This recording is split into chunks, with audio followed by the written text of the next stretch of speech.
Is your Wi-Fi connected but no internet on your Android device?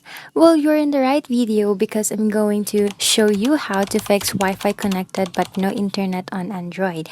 But before that, please don't forget to like. If you're new to this channel, please subscribe and hit that notification bell. So without further ado, let's start.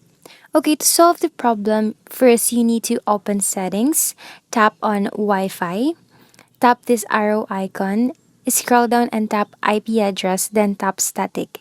Scroll down a little, then remove the first and second DNS. You need to choose the Google DNS server, so just enter 8.8.8.8 for the first DNS, that's the total of 4 8s, and enter 8.8.4.4 for the second one. Then tap checkmark. After this process, go back and open setting, scroll down and tap additional setting, scroll down again and tap developer option, scroll down and find this Wi-Fi throttling option. First, turn on the Wi-Fi throttling and turn off always keep on mobile data on. Restart your device and also make sure to restart your Wi-Fi router.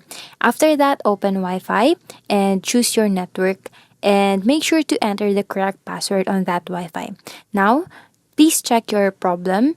By this time, your problem should be solved. If not, call your internet provider and tell them your problem.